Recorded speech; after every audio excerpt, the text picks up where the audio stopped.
예, 오늘 본문의 주인공 베드로 사도는 예수님과의 관계에서 가장 드라마틱한 충실성과 반전 그리고 재반전의 과정을 거치게 됩니다. 어쩌면 통상적인 보통의 인간관계라면 예수님과 베드로 사도의 관계는 회복 불가능한 상황에까지 이르렀지만 예수님은 베드로 사도를 그냥 버리지 않으십니다. 우리는 1년에 예수님과 베드로 사도의 관계를 살펴보면서 성도가 되어간다는 것이 과연 무엇인지 다시금 생각해 보게 됩니다. 오늘 저는 예수님과 베드로 사도와의 관계에서 베드로 사도는 과연 무엇을 경험했는지, 그것이 예수님과 베드로 사도의 관계를 어떻게 이끌었는지, 그리고 하나님께서는 이 두 분의 관계를 어떻게 승화시켰는지에 대해서 여러분과 함께 살펴보기를 원합니다. 그럼 먼저 오늘 첫 번째 본문을 살펴보십시다. 마가복음 1장 14절로 18절 말씀입니다. 이렇게 말씀하고 있습니다. 요한이 잡힌 후 예수께서 갈릴리에 오셔서 하나님의 복음을 전파하여 이르시되 때가 찼고 하나님의 나라가 가까이 왔으니 회개하고 복음을 믿으라 하시더라. 갈릴리 해변으로 지나가시다가 시몬과 그 형제 안드레가 바다에 금을 던지는 것을 보시니 그들은 어부라. 예수께서 이르시되 나를 따라오너라. 내가 너희로 사람을 낚는 어부가 되게 하리라 하시니 곧 그물을 버려두고 따르니라. 언뜻 보기에 참으로 신비스러운 내용입니다. 예수님이 갈릴리 해변에 오셔서 일하고 있는 베드로 일행에게 말씀하십니다. 하나님 나라가 가까이 왔다. 내가 너희로 사람을 낚는 어부가 되게 하겠다. 이에 베드로와 그 일행은 아무것도 묻지 않고 그물을 놓아두고 그분을 따랐다고 전합니다. 어떻게 이런 응답을 할 수 있을까요?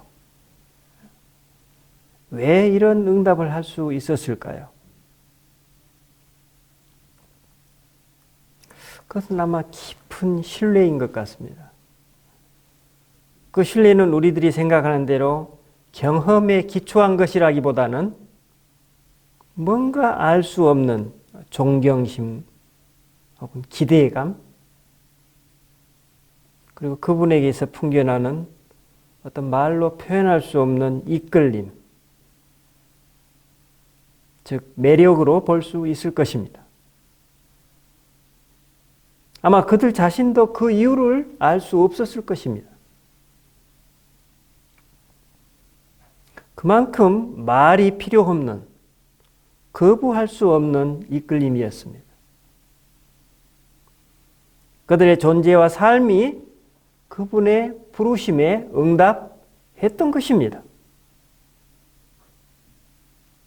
이처럼 그 근거를 알 수 없는 깊은 신뢰와 존경, 그리고 사랑이 이후 예수님과 베드로 사도의 관계에서 드러나게 됩니다. 그는 어떤 난관이나 시련이 와도 이를 기꺼이 극복하고 이겨냅니다. 왜냐하면 그분이 함께 계시고 그분이 자신을 잘 알고 계시기 때문입니다. 여러분, 이 세상에서 자신이 가장 존경하고 사랑하는 어떤 분이 나를 그처럼 잘 알고 계신다는 것을 내가 알고 있다면 그 의미는 무엇일까요? 그 사람의 삶은 어떻게 될까요?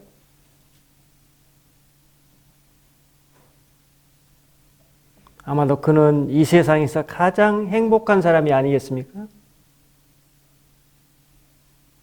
그러므로 그 사람에게 있어 모든 현실적 어려움들은 자신을 인도해 주시는 그분 때문에 모두 해체되어 버립니다. 베드로 사도는 어느 날 오병이어의 이적을 직접 목도하면서 하나님 나라에서 먹고 사는 문제가 무엇인지를 경험했습니다.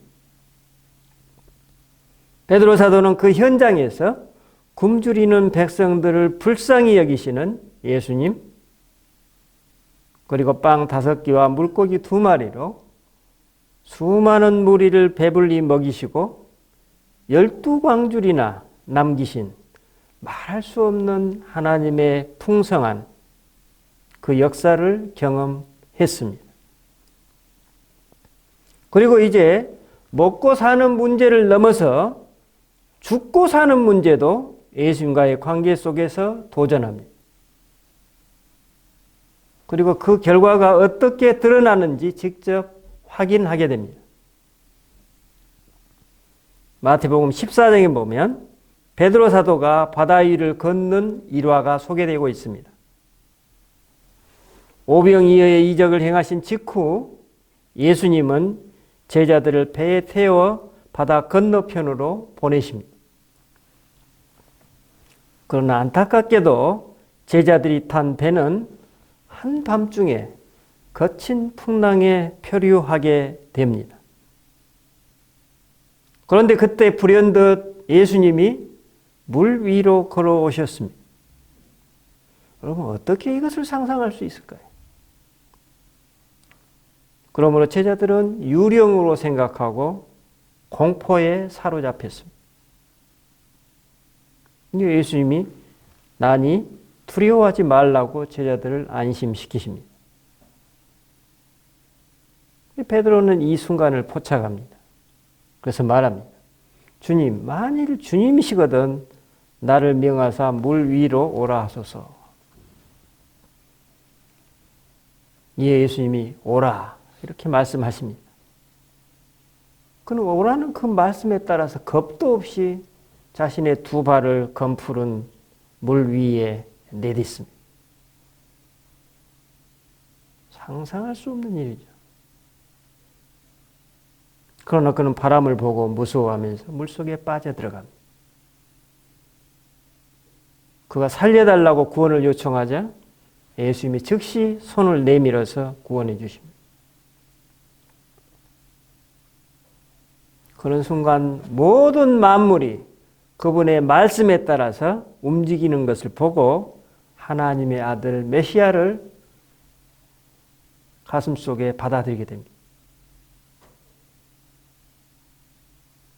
베드로 사도가 이런 경험을 했다면 그가 살아가는 삶과 그가 경험하는 세상은 어떠했을까요? 아마도 그에게는 문제가 아니고 어려움이 아니었을 것입니다. 어쩌면 오히려 그분과 함께하는 이 현실적 어려움들이 기쁨과 감사가 되는 은총으로 경험되었을 것입니다. 말로 다 할 수 없는 행복감, 그리고 자신의 존재 가치와 살아가고 있는 삶의 의미를 만끽했을 것입니다. 그래서 그는 어쩌면 자신이야말로 이 세상에서 가장 행복한 사람이라고 느꼈겠죠. 다른 사람들이 알든지 알지 못하든 그건 상관없습니다.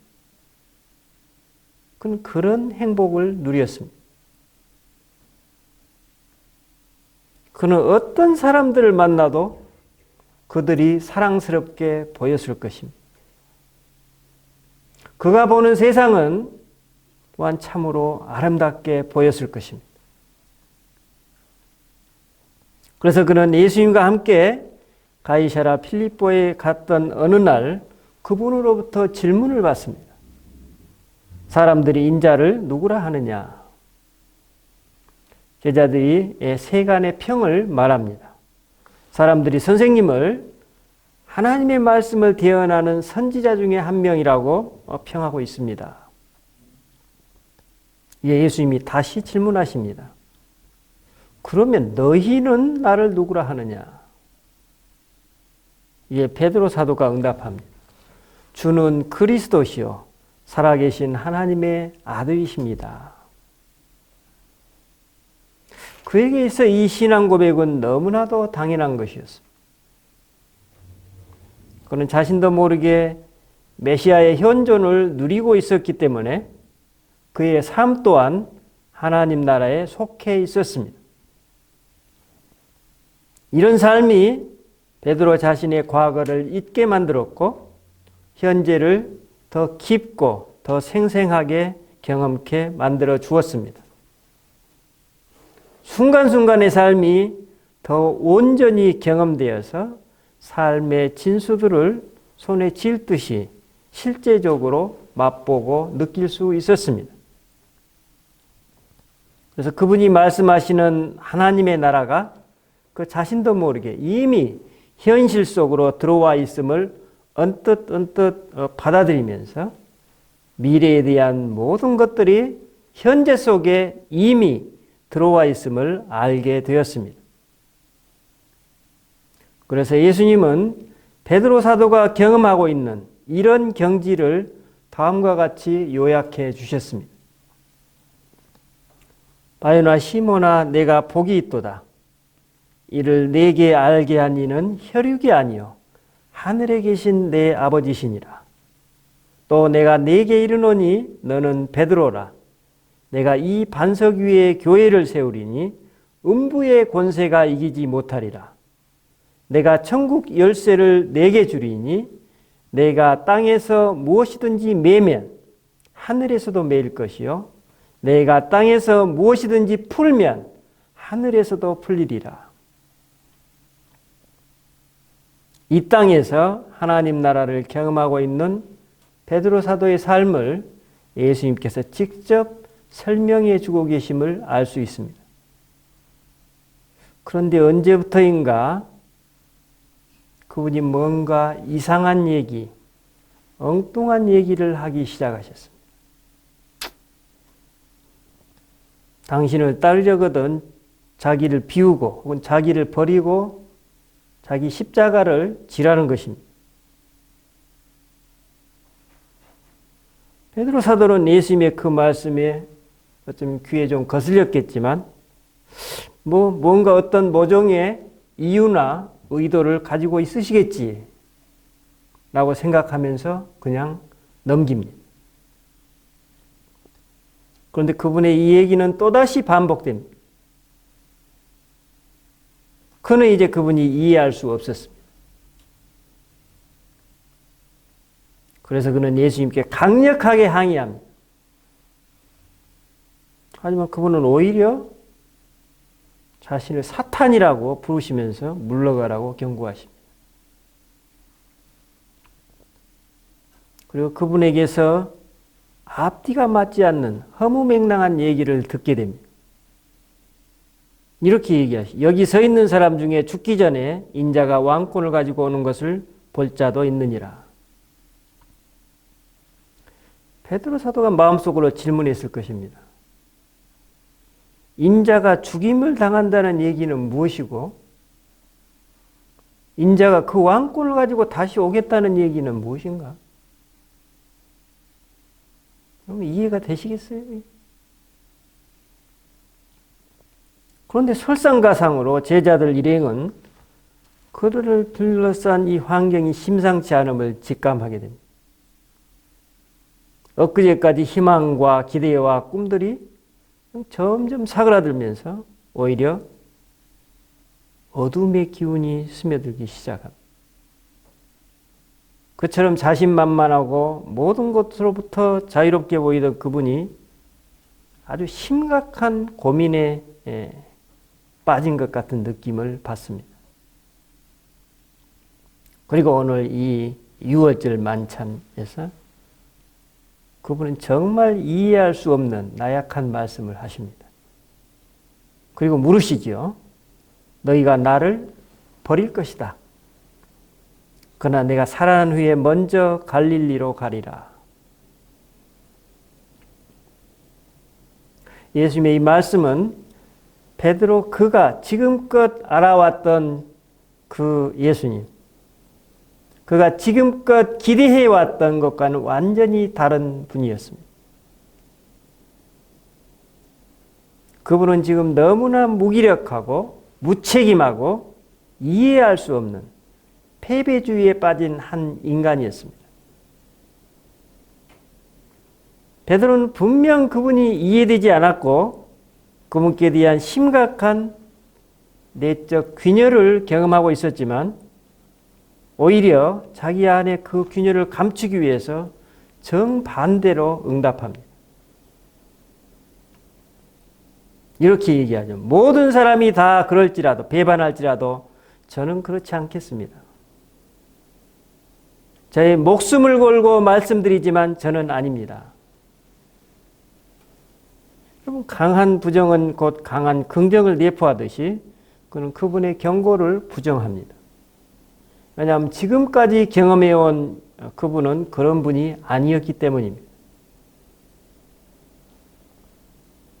그러나 베드로 사도의 이 내적 균열을 감추기 위한 맹세는 그 허구성이 금방 드러납니다.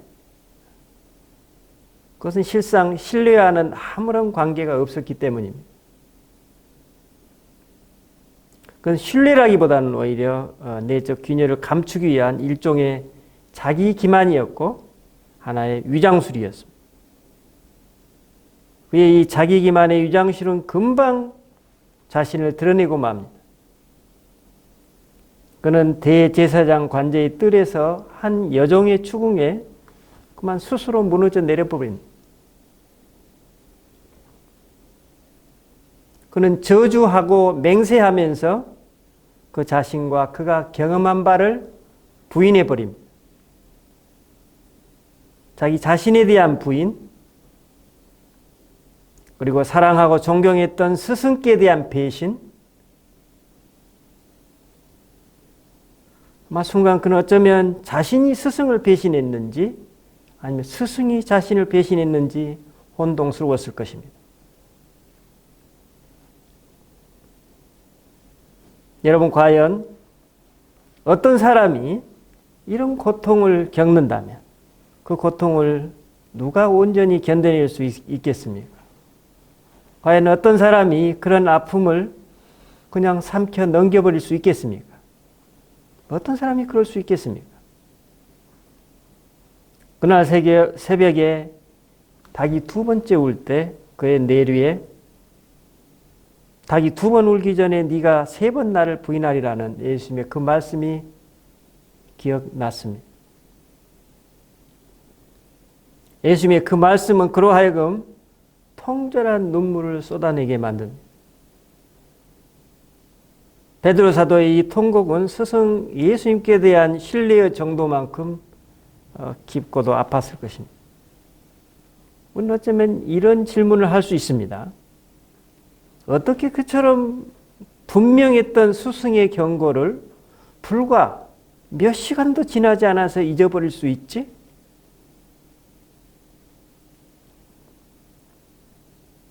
여러분, 베드로 사도가 지금껏 그분을 따르면서 가졌던 예수님께 대한 기대, 이에 대비되어 그분이 제자들에게 받아들이라고 내미시는 그 십자가, 이 간극이 어느 순간 다가왔겠죠. 그 차이를 어느 누가 받아들일 수 있겠습니까? 이스라엘을 해방시켜줄 메시아가 바로 이분이라고 믿고 왔는데 그분이 지금 십자가 앞에 무기력한 한 인간으로 판명되고 있는 이 상황. 그럼 그분께서는 여기에서 한술 더 떠서 십자가를 통해 하나님 나라를 역설하는 매우 매우 허황된 모습으로 보입니다. 이 믿을 수 없는 삶의 실제 속에서 어떻게 그분을 신뢰할 수 있겠습니까? 여러분, 그게 가능하겠습니까? 어쩌면 우리 대부분은 오히려 이런 이유 때문에 그 상대로부터 깊은 배신감을 느끼게 됩니다. 그냥 배신감이 아니라 그 배신감을 느끼는 내 자신까지도 부인해야만 하는 극도의 혼란에 직면하면서 어쩌면 전적인 자기 붕괴를 경험하게 됩니다. 대제사장 관저의 뜰에서 예수님을 3번이나 부인했던 이 베드로 사도, 십자가 위에서 최후를 맞는 스승을 목격했던 이 베드로 사도가 바로 이런 경험, 전적인 자기 붕괴를 경험한 것입니다. 이는 현재 자기 삶의 붕괴이며 그의 과거와 미래의 붕괴를 의미합니다.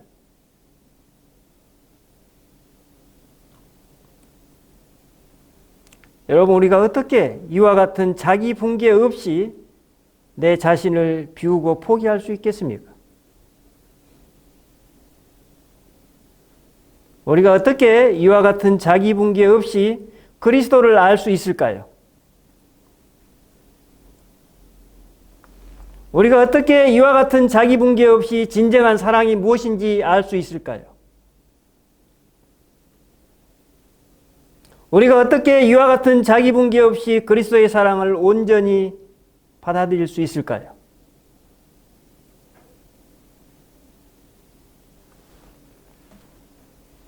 하지만 여기서 모든 것이 끝난 것은 아닙니다. 이러한 자기 붕괴 뒤에 따라오는 것, 그건 바로 내 자신도 모르게 내 자신으로부터 유배를 경험하게 됩니다.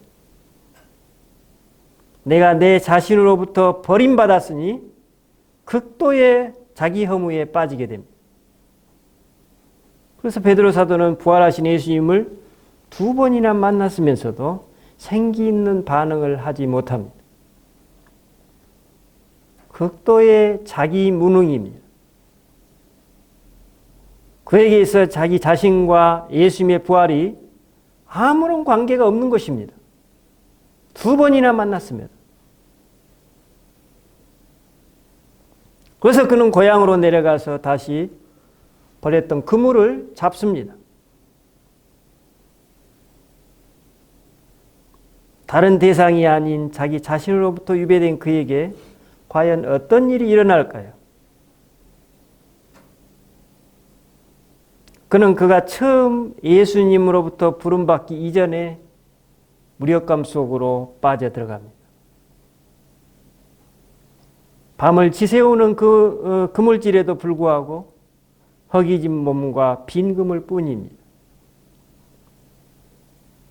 그는 지금 자신에게 무엇이 필요한지, 자신의 상태가 지금 어떠한지 잘 알지 못합니다. 그에게 살아있는 생기, 즉 생명력이 고갈된 것입니다. 이는 그 자신의 힘과 노력으로 해결할 수 있는 문제가 아닙니다. 이처럼 영적 감각을 잃어버린 그에게 보이지 않는 그분의 손길과 배려가 미치게 됩니다. 그리스도의 영이 당신의 손길과 배려를 통해서 그의 생기를 자극합니다. 팔팔하게 살아있는 물고기들이 그물을 당기는 그의 손과 눈과 귀와 모든 감각들을 다시금 깨어나게 만들어줍니다.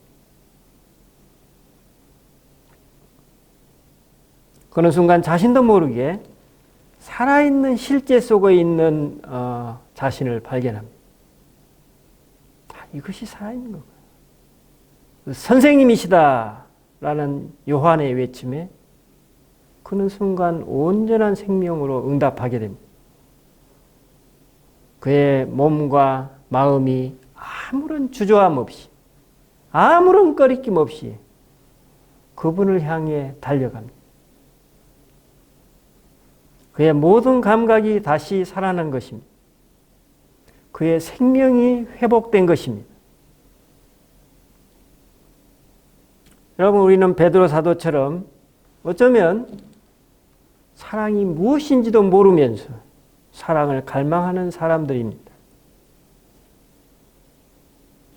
그분이 진정 사랑이심을 모르는 사람이 어떻게 그분을 오해하지 않을 수 있을까요? 진정 사랑을 경험해 보지 못한 사람이 어떻게 그분의 더 깊은 사랑을 순순히 받아들이고 이해할 수 있을까요? 바로 그런 우리들을 향해서 오늘 본문이 두 번째 본문 요한복음 21장에서 말씀하고 있습니다. 잘 들어보십시다. 육지에 올라보니 숯불이 있는데 그 위에 생선이 놓였고 떡도 있더라. 예수께서 이르시되 지금 잡은 생선을 좀 가져오라. 와서 초반을 먹으라 하시니 제자들이 주님이신 줄 아는 거로 당신이 누구냐 감히 묻는 자가 없더라. 예수께서 가셔서 떡을 가져다가 그들에게 주시고 생선도 그와 같이 하시니라. 그리고 말씀하십니다. 내가 진실로 진실로 내게 이르노니 내가 젊어서는 스스로 띠띠고 원하는 곳으로 다녔거니와 늙어서는 내 팔을 벌리리니 남이 내게 띠띠우고 원하지 않는 곳으로 데려가리라. 기도하십시다.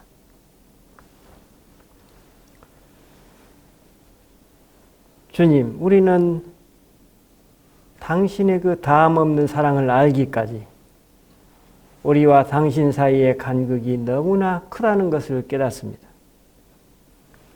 우리는 그 간극 때문에 좌절하고 또 고통과 아픔을 겪곤 합니다. 하지만 주님 오늘 말씀에서 그 간극을 통한 자기 붕괴를 경험한 사람만이 자기 자신을 온전히 비워낼 수 있고 우리가 내 자신을 비워낸 그만큼 당신의 사랑을 채울 수 있음을 이 시간 깨닫습니다. 그리고 그것은 우리 자신의 힘과 노력이 아니라 오직 주님의 은총으로 이루어짐을 오늘 우리에게 일깨워 주셔서 감사합니다. 주님, 주님께서 오늘 말씀하십니다. 내가 이제는 스스로 띠띠우고 남들이 내게 원하는 것으로 이끌리라.